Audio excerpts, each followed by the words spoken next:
Ada fase dalam hidup yang jarang dibicarakan orang. Bukan fase jatuh, bukan fase bangkit, bukan fase sukses. Tapi fase kehilangan arah tanpa benar-benar tersesat. Di fase ini, hidup terlihat berjalan normal. Kamu masih bekerja, masih berfungsi, masih tertawa di momen tertentu. Tapi ada jarak antara dirimu dan hidup yang kamu jalani. Kamu tidak sedih terus-menerus, tidak juga bahagia, hanya datar. Banyak orang salah paham dengan fase ini. Mereka mengira ini hanya lelah sementara. Padahal seringkali ini tanda hidup yang dijalani dengan autopilot. Autopilot tidak berisik, ia tidak menghancurkan, tidak dramatis. Ia hanya membuat hari-hari terasa sama. Bangun, beraktivitas, pulang, tidur, ulang.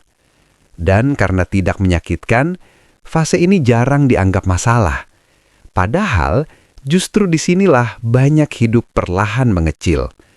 Orang-orang di fase ini biasanya tidak mengeluh keras. Mereka berkata, "Aku baik-baik saja, cuma capek, normal lah." Masalahnya bukan apa yang mereka katakan. Masalahnya adalah apa yang tidak lagi mereka rasakan. Rasa penasaran berkurang, antusiasme menipis, keinginan mencoba semakin jarang muncul. Bukan karena sudah dewasa, tapi karena terlalu lama menyesuaikan diri dengan hidup yang tidak mereka pilih secara sadar. Kita jarang diajarkan untuk mengecek ulang hidup.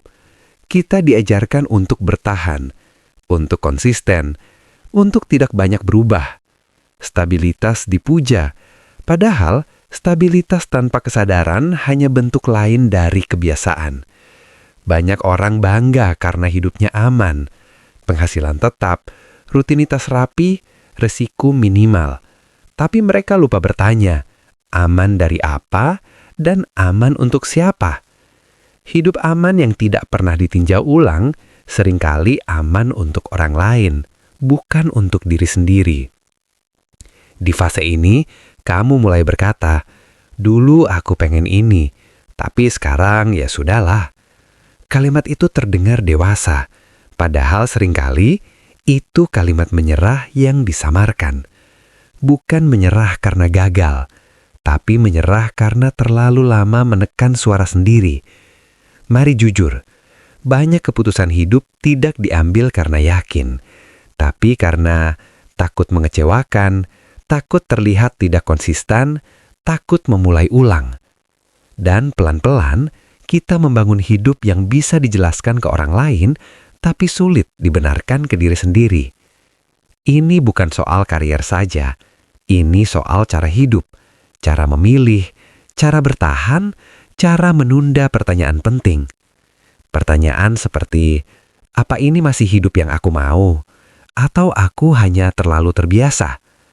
Autopilot membuat kita menunda pertanyaan itu, karena bertanya berarti mungkin harus berubah, dan berubah berarti tidak nyaman, lebih mudah menyibukkan diri, lebih mudah menambah rutinitas, lebih mudah mengisi waktu agar tidak perlu mendengar suara sendiri.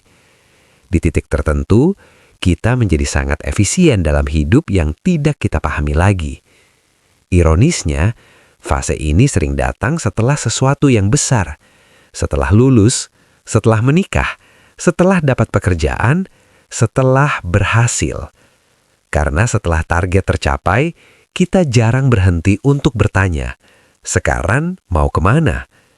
Kita hanya melanjutkan, karena itulah yang terlihat masuk akal. Padahal, hidup bukan lomba estafet yang harus terus berlari tanpa jeda. Ada momen di mana berhenti sebentar lebih sehat daripada terus maju tanpa arah. Masalahnya, berhenti dianggap malas, ragu dianggap lemah, mengubah arah dianggap gagal. Akhirnya, banyak orang memilih terus berjalan walau tidak tahu kemana.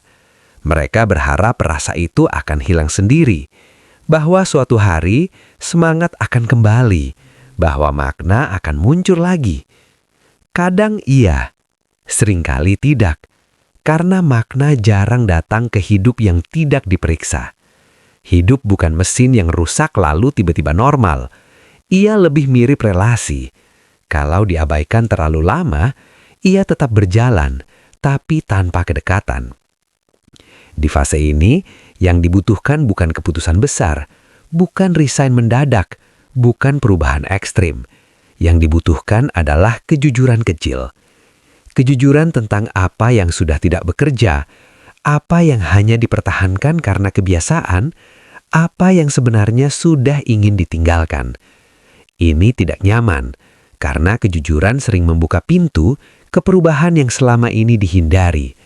Tapi tanpa itu, autopilot akan terus berjalan, dan hidup akan tetap aman, stabil, dan terasa kosong. Banyak orang baru sadar saat usia bertambah, saat tenaga berkurang, saat pilihan menyempit, saat mereka berkata, "Kok hidupku begini ya?" Padahal hidupnya tidak tiba-tiba jadi begitu. Ia terbentuk dari ribuan hari yang dilewati tanpa kesadaran penuh. Inilah kenyataan yang jarang diucapkan. Kehilangan arah bukan selalu tanda kita salah jalan. Kadang, itu tanda kita terlalu lama tidak memilih jalan sendiri. Dan memilih kembali tidak selalu berarti mengganti segalanya. Kadang hanya berarti berhenti sebentar dan berkata jujur, "Aku ingin hidup dengan lebih hadir." Hadir dalam keputusan, hadir dalam pilihan, hadir dalam hidup sendiri. Karena hidup yang sadar tidak selalu lebih mudah, tapi hampir selalu lebih terasa. Dan terasa jauh lebih baik daripada sekedar berjalan tanpa tahu kenapa.